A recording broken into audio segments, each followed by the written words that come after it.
Gulf മാർക്കറ്റിൽ തീപിടുത്തം 2 mobile ഷോപ്പുകൾ പൂർണ്ണമായും കത്തിനശിച്ചു. 3ഓളം കടകൾക്ക് ഭാഗികമായി കേടുപാടുകൾ സംഭവിച്ചു. വെള്ളിയാഴ്ച ഉച്ചയോടെയാണ് സംഭവം. തിരൂരിൽ നിന്നുള്ള 2 യൂണിറ്റ് ഫയർഫോഴ്സ് സംഘവും നാട്ടുകാരും വ്യാപാരികളും ചേർന്നാണ് തീയണച്ചത്.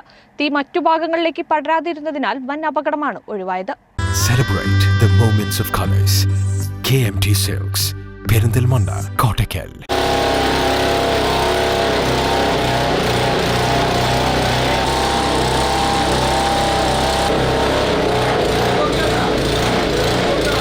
വെള്ളിയാഴ്ച ഉച്ചയോടെയാണ് തിരൂർ ഗൾഫ് മാർക്കറ്റിലെ മൊബൈൽ ഷോപ്പുകളിൽ തീപിടുത്തമുണ്ടായത്.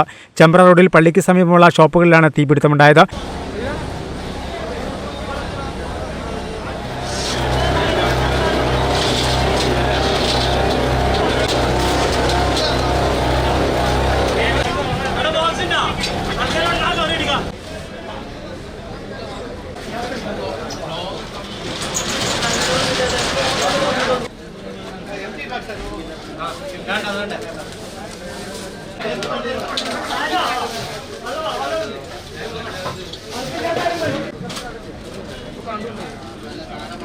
വെള്ളിയാഴ്ച ഗൾഫ് മാർക്കറ്റ് അവധിയായിരുന്നു.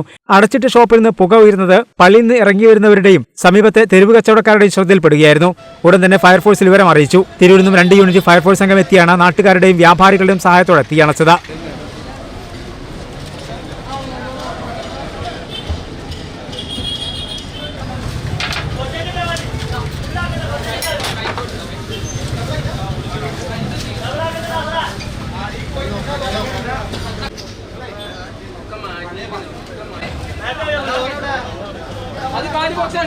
വളരെ ദുഃഖകരമായിട്ടുള്ള സംഭവമാണ് ഇവിടെ ഫോറിൻ മാർക്കറ്റ് സംഭവിച്ചിട്ടുള്ളത്.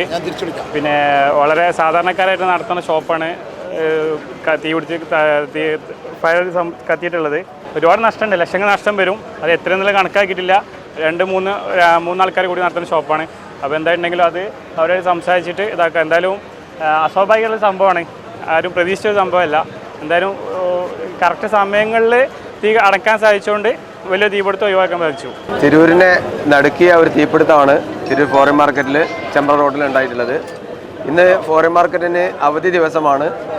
ഇന്ന് അടഞ്ഞു കിടക്കുന്ന ഒരു സ്ഥാപനമാണ്. അന്തരീക്ഷത്തിൻ്റെ ഊഷ്മാവും അതുപോലെ തന്നെ മൊബൈൽ ഉപകരണങ്ങൾ സൂക്ഷിക്കുന്ന സ്ഥലവും ആയതുകൊണ്ട് ഒരുപക്ഷെ ബാറ്ററി ബ്ലാസ്റ്റിംഗ് ആയിരിക്കാം തീപിടുത്തത്തിന് കാരണമെന്നാണ് ഞങ്ങൾ അനുമാനിക്കുന്നത്. എന്തായാലും റോയൽ മൊബൈൽ, അതുപോലെ ടോപ്പ് 10 മൊബൈൽസ്, സഫ മൊബൈൽ, അങ്ങനെ ഒത്തിരി കടകൾക്ക്, ഒരു 5-6 കടകൾക്ക് വ്യാപകമായ നാശനഷ്ടങ്ങൾ ഉണ്ടായിട്ടുണ്ട്. ഒരുപാട് സർവീസ് ഫോണുകൾ ഇവിടെ വന്നിട്ടുണ്ട്. കാരണം അതൊക്കെ തിരിച്ചറിയുക എന്നുള്ളത് തന്നെ വലിയ പ്രയാസമാണ്. അപ്പോൾ അത്തരത്തെ ഫോണുകളൊക്കെ നഷ്ടപ്പെട്ട ആളുകളൊക്കെ ഞങ്ങളോട് അല്ലെങ്കിൽ കച്ചവടക്കാരോട് സഹകരിക്കണം. കാരണം അതൊക്കെ തിരിച്ചറിയാനും അതിന് നഷ്ടം കണക്കാക്കാനൊക്കെ കുറച്ച് സമയമെടുക്കും. എന്തായാലും ഇതിൽ നിന്നൊക്കെ മുക്തി നേടാനുള്ള ഒരു പരിശ്രമത്തിലാണ് എല്ലാവരും. തക്ക സമയത്ത് ഫയർ സർവീസ് വളരെ പെട്ടെന്ന് ഇടപെട്ടുകൊണ്ട് തന്നെ മറ്റ് സ്ഥാപനങ്ങളിലേക്ക് വ്യാപിക്കാതെ ഈ തീപിടുത്തം നിയന്ത്രണമാക്കാൻ വേണ്ടി കഴിഞ്ഞിട്ടുണ്ട്. തീ മറ്റു ഭാഗങ്ങളിലേക്കൊന്നും പടരാതിരുന്നതിനാൽ വലിയ അപകടമാണ് ഒഴിവായത്. 100 കണക്കിന് കടകൾ ഇതിനുള്ളിലുണ്ട്. അപ്പോൾ അതിൻ്റെ ഒരു ഭാഗമായിട്ട് എല്ലാത്തിനും രക്ഷപ്പെടുത്താൻ വേണ്ടിയിട്ട് അവരുടെ ജീവൻ പണയം വെച്ചിട്ടാണ് നമ്മുടെ ഫയർഫോഴ്സ് അതിന് ത്യാഗം സഹിച്ചത്. എന്തായാലും അവർക്ക് വളരെയേറെ നന്ദി നമ്മൾ രേഖപ്പെടുത്തുകയാണ്. തിരൂർ പോലീസും സ്ഥലത്തെത്തി.